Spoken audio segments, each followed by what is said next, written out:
Hi guys, welcome back to another video. So today we'll be reading Secret Levi X Reader. So let's get on with the fanfic.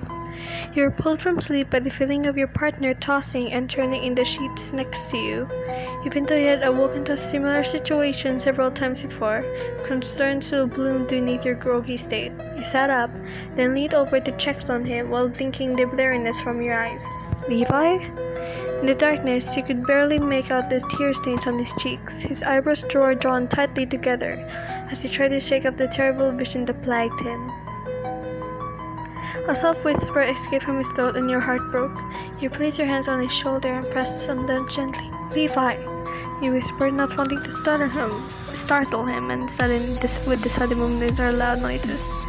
Levi jolted, his eyes flew wide open. His breathing was quick, shallow. He looked so scared and confused, like he didn't know where he was. Shh. You could. It's okay. You're having a nightmare.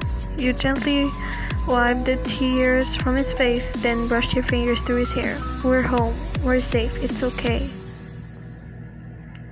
Some of the confusion faded from his eyes at your words. Wyan, he croaked, his voice hoarse and quavering. That's right. You assured him. I'm here. I'm with you. Trembling, he sat up. But the rest of the words wouldn't come. He was still too shaken from his nightmare. You carefully folded him in your arms, laying his head on your chest. Shh, I've got you. Sorry, he managed to stammer into your shirt. You have nothing to be sorry for. It's okay. You're okay.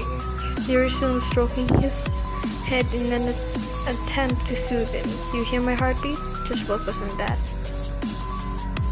Levi nodded, and the two of you lapsed into silence.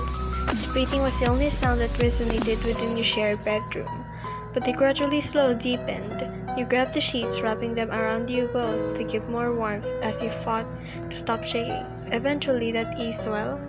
You pressed a gentle kiss to the top of his head. Do you want to talk about it?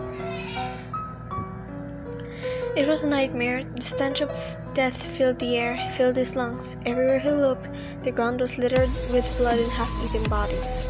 Levi could only watch as his close friends and comrades were devoured one by one. He wanted to help him, but his legs wouldn't move. Levi! He knew that voice, the scream with dread in his chest. He turned around. The woman he loved was reaching for him while struggling hopelessly in the titan's grasp. As if in slow motion, the monster lifted her closer and closer to the death waiting in its jaws.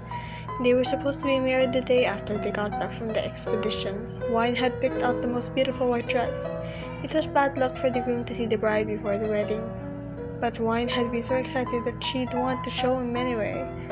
He had sat on her bed laughing as she twirled enthusiastically before him. She was happy. She was perfect. Wine didn't know it yet, but he had used all of his savings to buy the house for him. It was nothing fancy, just a little cottage outside of town. But he thought Wine would like it. He hoped she would. More than anything, he wanted her to be happy as she had made him. He wanted to spend the rest of his life showing Wine how much he loved her.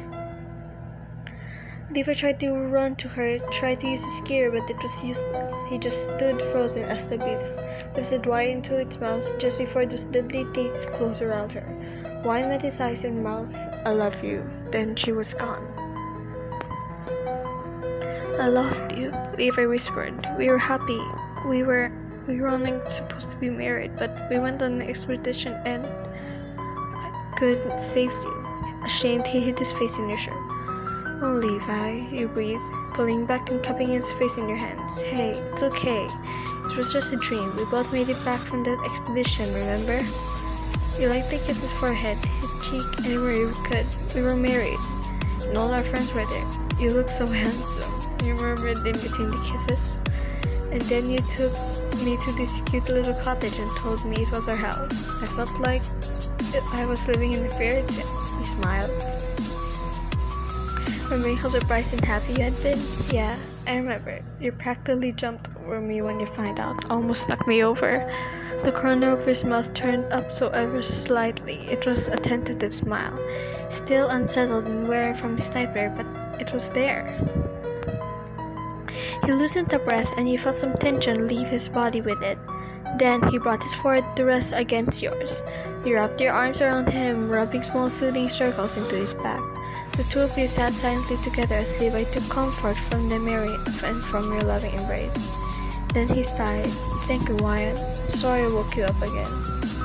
"It's alright," he said softly. You never have to feel sorry for this, Levi. I'm here for you, just like you're always here for me." He pressed a kiss on his forehead. "I love you." "I love you too, Brett," he muttered. He laughed quietly, then asked, "Ready to go back to sleep?" He nodded. The two of you lay down together with Levi's head resting on your chest so he could hear your heart beating. Although you were exhausted, you forced yourself to stay awake until you were sure Levi was sleeping peacefully next to you. Only then did you let yourself slip into unconsciousness, your husband wrapped lovingly in your arms. So that's the end of the fun fiction. I hope you like this video.